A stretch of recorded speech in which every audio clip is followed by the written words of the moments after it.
Bora lá pro 10º vídeo do Linkzinho falando mal de Boku no Hero. O final de Boku no Hero tá patético, e muito. Bora. Moleque, hoje é dia de falar sobre Boku no Hero e, nossa, hoje eu vou falar com ódio no coração. Com Lá vem. tamanha decepção. Link, eu não gosto quando você fala mal de Boku no Hero. Eu recomendaria que você não assistisse esse vídeo para não sair com ódio. Jovens, não esqueçam de se inscrever aqui no canal, por sinal, porque a gente acabou de bater 100 mil inscritos recentemente. Então, Parabéns, não esquece de Linkzinho. ajudar a gente aqui na nossa jornada por Você 200 merece. mil, beleza? Tendo dito isso... Oi, eu sou o Link e eu tenho um canal de animes, jovens. E, pois é, eu parei essa semana pra poder ler um pouco. Ler especificamente os capítulos que estavam faltando pra eu ler de Boku no Hero. Fui tentar ler o Implicando que ele bagulho e saiba lembrei porque eu não acompanhava semanalmente. Eu queria, inclusive, começar esse vídeo aqui, jovens, perguntando pra vocês. O que você, que tá assistindo esse vídeo aqui, tá achando da fase atual do mangá? Você tá... Já falei sobre isso milhões de vezes. Boku no Hero não está horrível como muitos estão dizendo. Isso é efeito mamada, tá? Alguns espertinhos estão espalhando isso e começou esse efeito mamada aí na comunidade que ficou horrível. Perfeito? Boku no Hero sempre foi ok. Óbvio que o Boku no Hero tem arcos que são muito bons. Perfeito? Muito, muito bons. Mas não está tão ruim assim. Tá ok. É que talvez o efeito da leitura semanal cria esse sentimento que tá maçante, cansativo. Óbvio, não tá perfeito, tem problemas, mas não está tão horrível assim. É a mesma ideia de Jujutsu, que o pessoal tá falando que o final tá horroroso. Efeito mamada, mesma coisa. E também, né, pode ser que Boku no Hero esteja passando pelo efeito Jujutsu Kaisen, que a gente viu aqui o dublador do Midoriya, tá, Lipe Volpato, hablando sobre isso. Eu tenho um react aqui, um vídeo incrível dele, tá?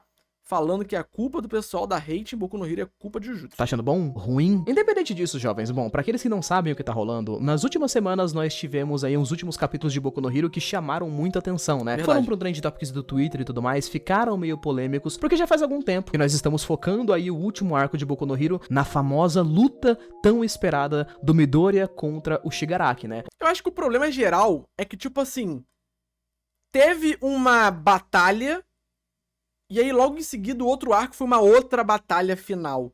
Acho que os dois arcos finais serem tão parecidos estruturalmente acabou gerando um sentimento cansativo, tá ligado? Onde o Midoriya tava tentando de fato salvar por suposto Shigaraki, tentando salvar o vilão final e tudo mais. A gente passou um bom tempo nesse período do Midoriya tentando salvar o cara que tava destruindo o mundo, até que em certo momento o plano do Midoriya deu errado. Ele foi tentar salvar o Shigaraki, mas não rolou. O personagem do Shigaraki acabou sendo, cara, totalmente descartado, porque o All for One, que já tinha sido derrotado anteriormente, voltou à vida. Isso meio que, tipo, ninguém nem sabe direito se o Shigaraki tá vivo ainda ou não, então... Cara, mas assim, o Shigaraki sempre foi descartável. O Shigaraki sempre foi moldado pra poder ser, né, uma forma de continuar com os ideais e planos do Alforone. Então essa ideia de que o Shigaraki foi jogado fora por Alforone voltar, gente, isso não é inesperado. Isso é algo que provavelmente aconteceria, velho. Muita gente ficou meio pistola com isso. Tipo, é literalmente o plot do personagem, tá ligado? Ele foi manipulado a vida toda, tá ligado? Eu não sei que headcanon é esse que o pessoal criou, velho. Igual lá do Deku Dark, que o Deku Dark ia fazer acontecer, ia matar todo mundo. Aí o Deku Dark foi lá, tipo, não matou ninguém, porque o Deku Dark nem existe, headcanon. Era uma fase do Deku onde ele tava, tipo, meio confuso, reflexivo, querendo se isolar, e o pessoal ficou decepcionado porque ele não matou ninguém, ele não foi malvado, sabe? Uns bagulho meio... Fora, é claro, se a gente não contar o fato de que um capítulo atrás no mangá, o Midoriya perdeu os 2 braços por conta da volta do All for One, o que foi uma baita de uma consequência, que todo mundo ficou meio tenso, caramba, finalmente o mangá teve consequências, o Midoriya perdeu os braços. Mas o mangá de Boku no Hero tem consequência, gente. É aquele papo que a gente já teve em alguma live, eu não lembro, mas o pessoal acha que consequência é tipo quando tem morte. Quando tem gente se fudendo. Eu entendo, né? Que de fato, mortes, perca de um membro, alguma coisa assim, é uma consequência que dá peso pra obra, cria tensão. Mas Boku no Hero sempre foi uma obra muito positiva, né? Nunca foi proposta de Boku no Hero matar personagem, arrancar braço, arrancar pé. Igual o Jujutsu Kaisen é, por exemplo. Comparar os dois não tem lógica, por exemplo, né? São mangás diferentes que têm como formas diferentes criar consequências diferentes, né? E que nem eu falei, lá no Japão, eles têm uma forma de consumir totalmente diferente da nossa. Pra eles, o ponto não é tipo, será que o braço do Deku vai voltar? Não. Eles já sabem que o braço do Deku vai voltar. Agora, como isso vai acontecer é o grande debate. Né? Se vai ser a Eri, se vai ser outra coisa, se vai ser isso, aquilo, outro. Sabe? É isso. Eles já sabem que vai acontecer. A gente fica no tipo, perdeu o braço. Gente, é óbvio que o Deku não vai ficar sem os 2 braços, pelo amor de Deus. Isso é óbvio, rapaziada. Da mesma forma que era óbvio que o Bakugou não ia morrer de verdade. Tá ligado? Mas como vai fazer pro Bakugou voltar à vida? Como vai fazer pro Deku voltar a ter os 2 braços? Esse é o debate, são as teorias e etc. Essa é a forma que os japoneses valorizam mais na hora de ler um bagulho. Porque o mangá, ele é feito estruturalmente para poder passar uma experiência. A experiência semanal do mangá, ela é muito mais valorizada, sacou? Então, é aquela experiência de tipo, nossa, o Deku perdeu os braços, mano, e agora? O que será que vai acontecer pros braços dele voltar? Não é tipo, nossa, finalmente ficou Dark, tá ligado? Eu acho que a gente tem uma ideia meio errada, às vezes, de consumo de mangá por causa da influência, obviamente, das narrativas ocidentais pra gente. Quando a gente tá lendo um livro, vendo um filme, uma série, um desenho ocidental, a gente acaba consumindo aquilo e a gente acha que, tipo, um mangá vai ter estruturalmente a mesma forma, sendo que é diferente. Não tô falando que tá errado a gente avaliar dessa forma, né? Mas é uma forma diferente que a gente avalia, sendo que os japoneses não estão especificamente preocupados com isso, tá ligado? Mas aí é uma forma diferente, cada um tem uma visão, cada um tem uma interpretação, tá ligado? Como é que ele vai fazer pra lutar agora? E aí, tipo, um capítulo depois, Mite aulas, tá? uma semana depois, ele recuperou os braços. Eu não sei exatamente como é que as pessoas que leram esse capítulo aqui genuinamente, tipo, esperavam que o Midori ia ficar sem braços. Não Ninguém esperava, mano. Esse é o ponto, tá ligado? Ninguém esperava que o Midoriya fosse ficar sem braço. sei se alguém acreditou de verdade nisso aqui. Mas, bom, Tipo, pois ninguém, é. eu As acho, pessoas ninguém, ficaram ninguém. decepcionadas porque isso aconteceu. E pra muitos, isso foi a gota d'água. É que hoje vai ter festinha aqui dentro do meu barraco. Cara, uma das coisas que eu mais gosto de acompanhar em história shonen de forma geral é justamente essa questão das consequências, sabe? Além da questão das batalhas com poderes e das porradinhas e tudo mais, o perigo e a tensão rondando uma história de shonen pra mim é sempre uma das coisas principais que precisa acontecer pra poder dar experiência às lutas. Já tá errado de botar Chainsaw Man e Jujutsu Kaisen na tela, né? Que nem eu falei, Boku no Hero, a proposta dele, a forma dele, a estrutura dele é completamente diferente de shonens igual o Chainsaw Man e Jujutsu Kaisen, que são muito mais negativos, né? Na forma como eles foram criados. Boku no Hero é muito mais positivo, velho. Consequência é uma coisa que acontece quando algo dá errado. E se as consequências não existem em uma história de shonen, eu acredito que toda a situação de tensão, de pressão e de medo que você pode ter assistindo uma história, lentamente vai começar a desaparecer. Eu posso pegar alguns exemplos para utilizar, como por exemplo o Naruto clássico, digamos assim. Lá no arco do Exame Chunin, Naruto existe clássico era todo um limitado. combate entre o terceiro Hokage, né, 10 o de Sarutobi, contra o Orochimaru. E esse conflito é muito bom porque o terceiro Hokage termina morrendo nessa história. Isso é uma consequência negativa pra caramba pro pessoal da Vila da Folha na época, né? Quem assistiu o Naruto clássico na época se lembra que isso move a história, porque todo o próximo arco de Naruto é meio que os personagens procurando pelo próximo Hokage, que viria a ser a Tsunade e tudo mais. O Naruto conhece o Jiraiya, tem toda uma jornada que acontece por conta disso. Jujutsu Kaisen, por exemplo, no arco de Shibuya tem uma coisa semelhante, onde o feiticeiro mais forte do mundo é Jujutsu Kaisen e Naruto que tem uma certa similaridade, né? Porque assim, ser um feiticeiro Jujutsu não é algo 100% bom, né? Porque é um mundo muito cruel. E o mundo de Naruto, o clássico, também é um mundo muito cruel. A gente vê várias histórias de ninjas se fudendo, morrendo cedo, etc. Ser um ninja, apesar do Naruto querer ser, não é especificamente algo cool. Nossa, isso é muito foda. Porque você vai ter que fazer missões, vai participar de guerra, você vai morrer em algum momento, tá ligado? Então, são 2 mangás que têm uma ideia parecida ali na forma do mundo, na forma eu não sei falar a palavra, de organização, né, das instituições e etc, né, mais parecido, organizacional. Consegui, porra, vamos. capturado, né? O Satoru Gojo, e tudo na história depois disso acaba meio que sendo sobre como eles vão libertar o Gojo e tudo mais.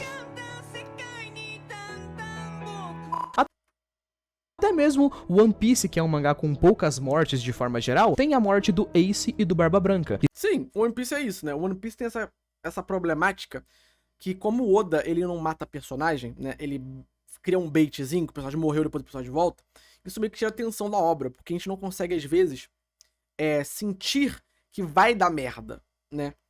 Mas quando ele mata algum personagem, sempre tem uma consequência. Ele só mata personagem pra poder fazer a história andar, o que é legal. O Ace, o Barba Branca, o Pedro, né? Então é interessante a forma como ele constrói isso, né? Que simplesmente mudam o mundo da história pra sempre, principalmente pros personagens principais, né? É justamente por conta da morte do Ace e do Barba Branca que nós temos um time skip de 2 anos na história de One Piece. Boku no Hero sempre foi uma história sem grandes consequências de forma geral. E já faz muito tempo que eu falo sobre isso no canal, mas sempre vi muitas pessoas Não sei se é uma história sem grandes consequências. Eu acho que, tipo, o Correio, ele erra em algumas coisas, tá ligado? Por exemplo, o rolê do All Might. Quando o All Might perde o posto de herói número 1, tem uma consequência pro mundo.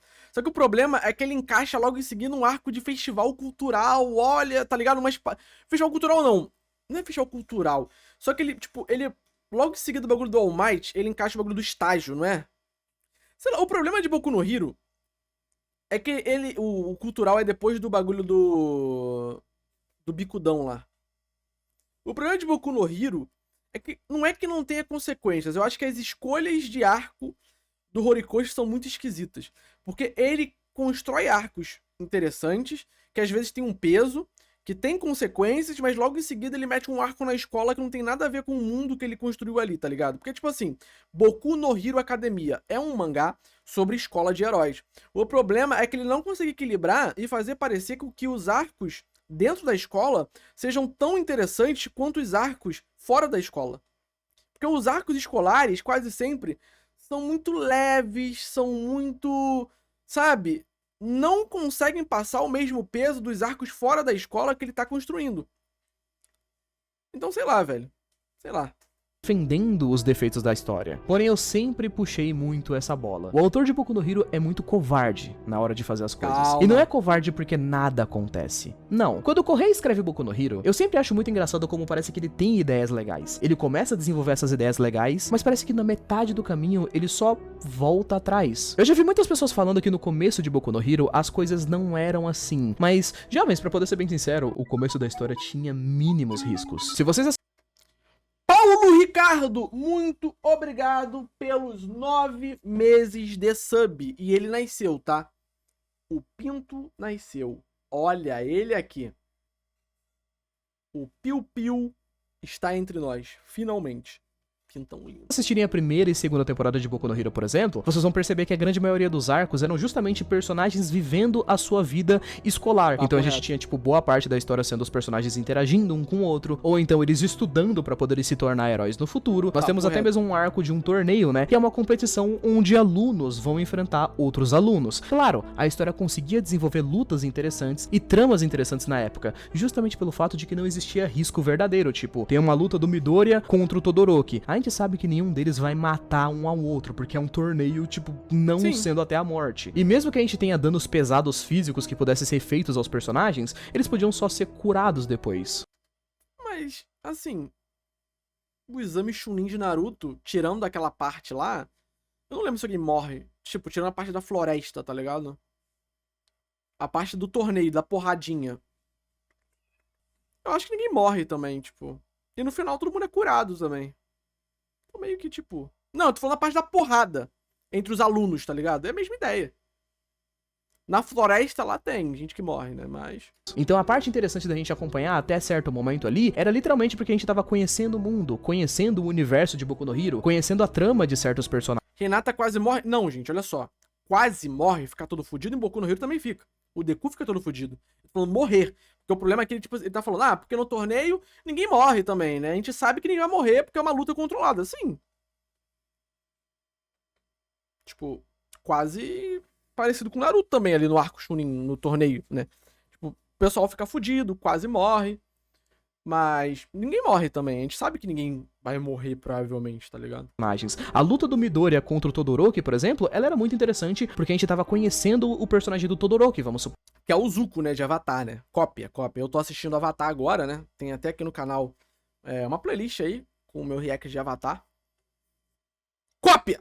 A partir do momento onde a história começa a ter que ter riscos, é quando ela começa a falhar. Pra mim, Aí, ó, falei, ó, ele ficou puto com o Deku Dark, cara. Foi ali onde o o LinkedIn ficou putíssimo. Invisivelmente, o arco da guerra lá que a gente teve com o Shigaraki, por exemplo, né? Que foi a última temporada do anime. O arco do Midoriya Dark, né? Que ele fica emo e tal. E o arco da guerra final que tá tendo agora são o maior exemplo de como o criador da história de Boku no Hero é covarde em certas formas. Vamos começar pelo arco da guerra, então. Nós tivemos um literal arco de guerra onde os heróis foram completamente derrotados. O criador da história montou ali alguns heróis figurantes, só pra poder matar eles e dizer que teve certos números, mas não tem como dizer que existe algum peso nessas mortes, porque 90% dos personagens apareceram por tipo um episódio e morreram em seguida. O único dos personagens que de fato morreu, que a gente conhecia no arco da guerra de Boku no Hero, acabou sendo meio que a Midnight, que qual que era a função dela na história mesmo? Tipo, até onde eu lembro, ela só era um personagem de fanservice que não fez nada na história inteira, então era um figurante de luxo no máximo. Se a gente for pensar mesmo, cara, a maior perda que a gente teve no arco da guerra em si foram as perdas da heroína da Mirko, né? Que ela foi introduzida dentro do arco da guerra e tal, é aquela heroína coelho, muito braba, ela tem uma luta contra os gnomos, ela se machucou, perdeu um braço e uma perna no meio da guerra. Isso sim eu posso dizer que foi uma consequência, cara, porque devia ser crime contra o Estado você danificar um par de coxas incríveis como esses aqui. Porém, no próximo arco ela meio que voltou com um braço e uma perna de robô, então quem se importa? Perder braço e perna em mangá de shonen é quase como se fosse quebrar uma unha, depois de um...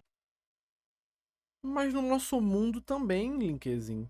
Se você perde um braço, você também pode botar uma prótese, Linkezinho.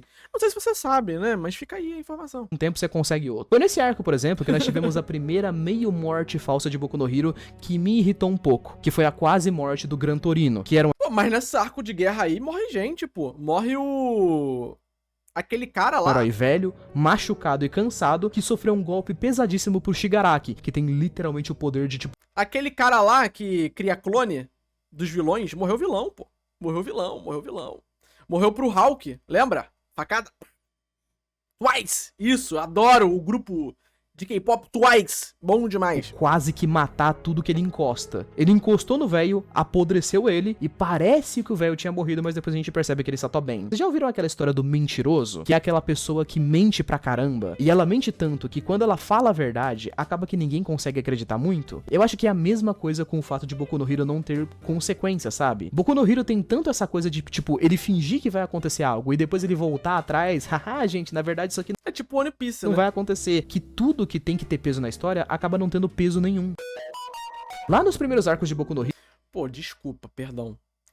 Quem achava que o Mirio ia ficar sem a individualidade dele pra sempre é muito burro.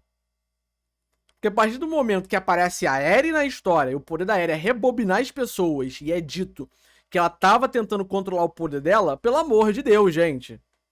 Gente do céu. Porra. Se vocês acreditaram que ele ia ficar sem poder pra sempre, vocês são burros, pô. Caralho, a gente tá vendo X-Men 97 aí.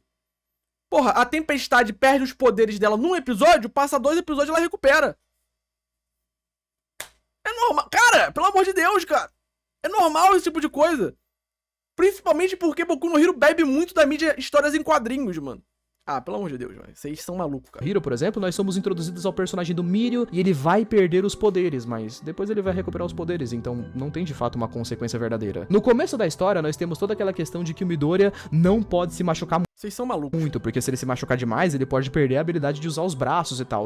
E ao longo de 4 temporadas, 400 capítulos, isso só não aconteceu. Existe até um momento na Aconteceu, ele usa as pernas. história onde o All Might tenta treinar ele pra usar chutes porque ele tá com os braços zoados e ele não vai mais poder usar socos e tal, mas não, na verdade ele continua usando soco na história toda e nada acontece. O próprio arco onde a gente tem o famoso Midoriya Emo, né, o Midoriya das trevas, digamos assim. Cara, esse é um arco que tem argumentos tão bons pro Midoriya se separar da escola da UA que eu só Na verdade, não é dito que ele não pode mais usar os braços. É dito que ele não pode mais usar os braços na potência que ele usava naquela época, tá ligado? não entendo como o arco deu errado. O mundo estava um caos. A escola da UA estava sendo utilizada como um lugar para refugiar os cidadãos inocentes. E o Midoriya era simplesmente o maior alvo do All for One e dos vilões. Então ele tinha que ficar longe. Porque se ele ficasse na escola, o All for One podia tentar invadir a escola. Sendo assim, ele ia colocar a vida de pessoas inocentes em perigo. Mas aí os amigos do Midoriya aparecem, falam pra ele voltar, ele aceita voltar e ele vai pra escola da UA e fica lá, mesmo sabendo do risco que tem. E acontece alguma coisa porque ele volta volta pra lá? Não acontece nada. O último arco tem mais e mais e mais coisas que acontecem nesse mesmo estilo. Eu não consigo confiar no autor nem mesmo pra poder me passar a ideia de que um vilão é muito imponente, cara. Eu já falei isso em 500 vídeos, mas o vilão final da história, pra poder ser bem sincero, cara, o All For One em si, nossa, que vilãozinho meia boca, cara. Que isso, LinkedIn? É impressionante como é um personagem que ele tem, tipo, mais de 100 anos de idade. O cara tem 535 milhões de... Assim, não é um Sukuna, né? Mas eu não acho que ele seja, tipo, 100% meia boca, não. É que ele é careca. individualidades. Vocês têm noção de que Boku no Hero nunca teve um time skip, né, jovens? Todos os personagens principais da turma da 1A, eles são da 1A. Primeiro Como assim? Não teve um time skip? Teve sim, pô. Um time skip de meses aí. ano do ensino médio. São um bando de moleque de 15 anos. E até o momento atual, o All For One não conseguiu derrotar um desses moleques. Ele teve uma luta lá contra o All Might, se eu não me engano, onde o All Might tava usando uma Pô, mas aí é o Alforane também limitado, né, mano? Pô, o LinkedIn tá se perdendo legal, mano. armadura de metal e tal. Muito interessante até. A luta não foi zoada, mas ainda assim, mano, o All For One não conseguiu derrubar o All Might quase morto com uma armadura de ferro. O que adianta 500 individualidades se não consegue derrubar um cara que já tava praticamente morto? Tecnicamente já são da 2A, é verdade. Eu sei que existe aquele argumento que muitas pessoas usam e cansam de usar. Link pra história ser boa não precisa ter morte. Exato. E eu já respondi esse argumento várias e várias É e várias verdade. vezes. Desculpa, gente. Mas se você quer colocar um vilão que ele tem que passar medo pras pessoas, eu espero minimamente que ele consiga derrubar, tipo, uma turma de adolescentes de 15 anos que um deles é um cara que o cabelo do moleque gruda no teto. Eu sei que tem muita gente que assiste aqui os vídeos e que não acompanha o mangá de Boku no Hero, cara. Mas essas pessoas provavelmente já sabem das notícias, né? Que a gente teve todo um desenvolvimento, por exemplo, lá no comecinho da guerra pro Bakugou morrer. E foi uma morte genuinamente interessante. Só pra Pô, mas eu, caralho, sei lá, eu acho que, tipo assim, eu duvido que ele fosse morrer mesmo. Pra, tipo, alguns capítulos depois, ele voltou vivo. E sabe o que é engraçado? É que ele voltou vivo. Alguns capítulos depois não, mano. Meses e meses depois. É porque a gente tem a ideia que, tipo, passou 10 capítulos, passou 15 capítulos, 20 capítulos. É pouco capítulo. É meses. É muito tempo. Né? Não é tão pouco assim, não. É pouco tempo. É pouco tempo. Vamos com calma. Vivo pra poder ter uma grande luta e uma vitória contra o All For One. Então o Bakugou foi pica, né? Tipo, ele foi meio que o cara que derrotou o All For One. Não, porque o All For One morreu, entre aspas, ali na luta contra o Bakugou, mas agora ele voltou e tá lutando contra o Midoriya. Então, assim, o Bakugou meio que voltou por nada. E aí, Não voltou por nada, velho. Tipo, a partir do momento que o All For One volta, ele já volta sendo pesado, né? Arrancou os dois braços do ele não morreu por nada. Quer dizer, o Bakugou não se fudeu por nada. Tipo, senão teria um Alforane e o Shigaraki. O Shigaraki deixa de existir e vem o Alforane. Tá entendendo? Então meio que, tipo... Midoriya. Pra os braços do Midoriya voltarem. Eu juro pra vocês, o último arco de Boku no Hero, cara, ele tá conseguindo me fazer desgostar até das coisas que eu mais gostava dentro da história, cara. Fica complicado de dizer que a história tá interessante. Pelo menos minimamente interessante. Mas enfim, e vocês? O que vocês estão achando do arco final? Concorda com o que eu falei aqui? Discorda? Não esquece de colocar aí nos comentários, beleza? Muito obrigado por ter assistido até aqui. Um beijo, abraço. Valeu, falei, até mais. Enfim, né, cara? Eu acho que o LinkedIn, né... Sei lá, mano. Sei lá. Eu entendo o ponto dele, eu entendo o ponto de muita gente, mas eu realmente não fico frustrado com Boku no Hero. Porque, primeiro, eu nunca esperei muito de Boku no Hero. E segundo, as coisas que estão acontecendo no Boku no Hero não me incomodam tanto. Mas eu imagino pra que você já foi incomoda, né? Tipo, One Piece tem coisas que me incomodam, que são bem parecidas com Boku no Hero, por exemplo. Então eu entendo o ponto, né? Mas... é isso, né? Outra pedrada aí do LinkedIn, né? Dando tapa em Boku no Hero. Adorei, adorei, adorei.